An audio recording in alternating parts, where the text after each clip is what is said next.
In this video, I'm going to show you how you can use multivariable calculus to come up with the quadratic line of best fit. So in the previous video, it was a straight line. So in this video, we've got to come up with A, B, and C in such a way that we will have the quadratic line of best fit. So let's say you've got a scatter graph with these three data points. So the idea here is to jump to the line, the quadratic itself, and then take away the height, which is 0, so that will give you the difference, and then you square it. That will give you this area here. And then you look at the data point, jump to the line itself, and then take away the height, which is 2. That will then give us this difference here, and then we square it. That will then give us this area here. And then for the third point, jump to the line itself. So this is 2 here. Jump to the line itself, and then take away the height, which is 3. That will then give us the difference. And then we square it. We will square it. So that will then give us this area here. Our job is to minimize the sum of the areas.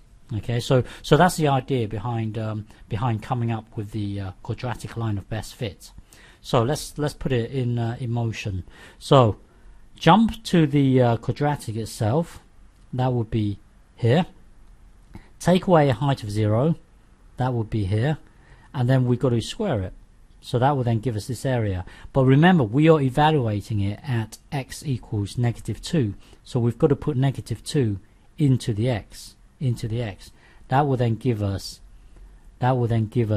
-2 squared. That will then give us 4a.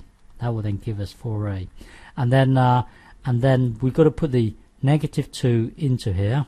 That will then give us -2b. C stays the same. Take away 0 is just 0, and then we've got to square it. So this whole thing here will then become this. So now for the second data point, jump to the line itself, which is this thing here. Take away the height of 2. So now we've got to put 0, because we are evaluating at x equals 0. So we've got to put 0 into the x. Put 0 into the x. So that just leaves us with c, and then minus 2, square it. That will then take us to here. For the third data point, jump to the line itself, which will be here. So jump to the line itself, which will be here. Take away a height of 3, but then we are evaluating at 2. So let's put 2 into here and into here. So 2 squared would be 4a. Hang on, that would be 4a here. And then put the 2 into here. That would be 2b, and then you've got your c, -3, and so on. So this whole thing here will then become this. So now it gets messy. We've got to multiply this whole thing out. And by the way, when you do this in real life, you're going to have a computer to do it.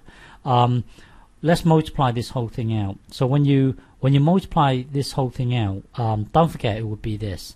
It would be 4a minus 2b plus c times by itself.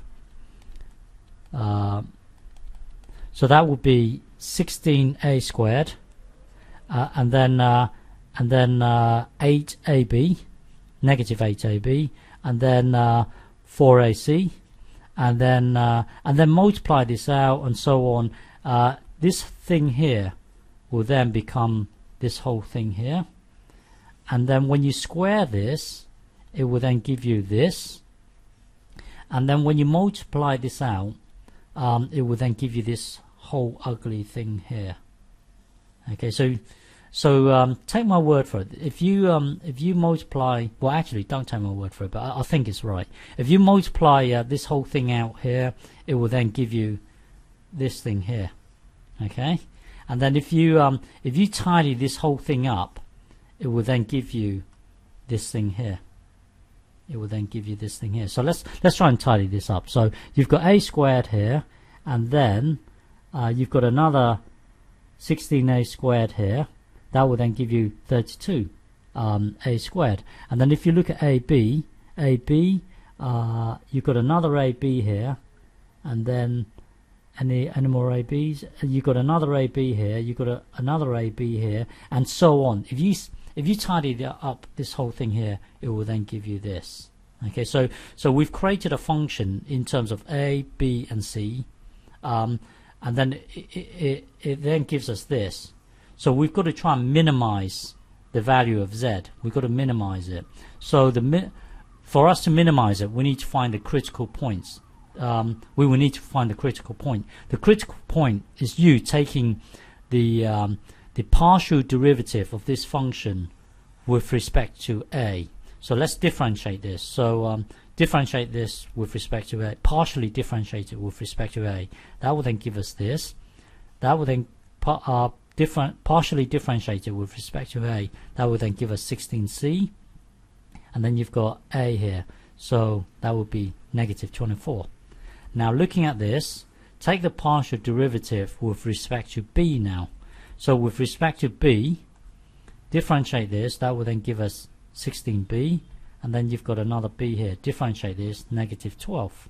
And then take the partial derivative with respect to C. So with respect to C, that would be 16. That would be 16A. With respect to C, that will then give us 6C, and then negative 10. So that will then take us to here. The critical point occurs when all three equals 0. So let's set all three equals 0, 0, 0, 0. That will then take us to here. Let's simplify this thing. Let's simplify it. So let's divide everything by 8. That will then give us this. Let's divide everything by 4. That will then give us this. Let's divide everything by 2. That will then give us this. So from here we can see that B is 3 over 4. And then let's call this equation number 1. Let's call this equation number 2. If we get equation number 2, take away number 1, that will then give us this thing here. So now C equals 2. Well, if C equals 2, we know B and C, so we can work out A. So working out A, well, from here you should be able to work out A. So we've got A, B, and C. So punch this into a graphical calculator. A, this is our A here, negative 1 over 8. This is our B here, and this is our C here. And then it will give us the best the quadratic line of best fit. Okay.